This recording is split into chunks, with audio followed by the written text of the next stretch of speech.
ఏంది ఇది? ఫోన్ చేస్తే లిఫ్టే చేయట్లేదు.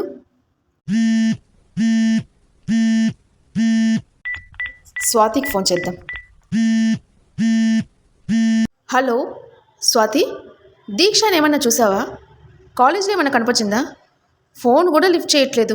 నేను ఫోన్ చేసినా లిఫ్ట్ చేయలేదు. అవునా? సరే, నేను ఇంటికి వెళ్ళి చూస్తాను. వీలుంటే నువ్వు కూడా రా. ఓకే? ఏంటే ఫోన్ చేస్తుంటే లిఫ్ట్ చేయకుండా సెల్ దగ్గర పెట్టుకొని చూస్తూ అలాగే కూర్చొని ఉన్నావా?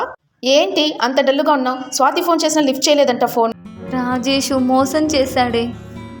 అవునా? చచ్చిపోవాలనిపిస్తుంది. నా వల్ల కావట్లేదు. బతకాలనే ఆశ కూడా నాకు లేదు. నేను నమ్మలేకపోతున్నాను. ఎక్కడ చూసినా ప్రేమ పక్షుల్లాగా తిరిగే మీరు ఇలా మోసం చేశాడంటే రాకేష్, అస్సలు నేను నమ్మలేకపోతున్నాను. అసలు ఏమైంది? ఏం జరిగింది? నేనున్నాను, చెప్పు. ఎన్ని రోజులని ఇలా ప్రేమ పక్షుల్లాగా తిరుగుదాము, పెళ్లి చేసుకుందామని రాకేష్ని అడిగాను. పెళ్ళా? ఇప్పుడా? ఇంకా లైఫ్లో సెటిల్ కాందే అన్నాడు రాజేష్ కల. తను ఫారెన్ వెళ్ళాలంట, బాగా సెటిల్ అవ్వాలంట అంటున్నాడు కల. మంచిదే కదా, తర్వాత అయినా పెళ్లి చేసుకుంటాడంటనా? మర్చిపోమ్మన్నాడు.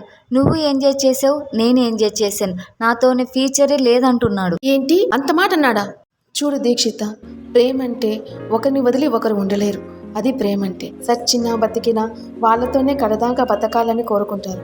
అది నిజమైన ప్రేమ అంటే. నువ్వు సిన్సియర్గానే ప్రేమించావు, కానీ రాకేష్ అలా కాదు, యూజ్ అండ్ త్రోగా ఉపయోగించుకున్నాడు. అలాంటి వాళ్ళ కోసం నీ జీవితాన్ని వ్యక్తం చేసుకోకు. నీకంటూ ఒక లైఫ్ ఉంది, తల్లిదండ్రులు ఉన్నారు, వాళ్ళ కోసం నువ్వు బ్రతుకు. ఎవరి కోసమో పిచ్చిదానిలాగట్టు చావాలనుకుంటున్నావే, ఇది ఎంత మటుకు న్యాయం? మర్చిపోవడం కష్టమే, కానీ ఈ ప్రపంచంలో తల్లిదండ్రులకు మించిన ప్రేమ ఇంకొకటి లేదు. ఆ ప్రేమ కంటే ఈ ప్రేమ ఏం గొప్పది కాదు. వాళ్ళ కోసం బ్రతుకు. ఏ డబ్బు కోసమైతే నిన్ను దూరం పెట్టాడో ఆ డబ్బునే కష్టపడి సంపాదించి నువ్వేంటో నిరూపించి చూపు. థ్యాంక్ యూ వెరీ మచ్ కళ. నీలాంటి ఫ్రెండ్ ప్రతి ఒక్కరికి ఉండాలి.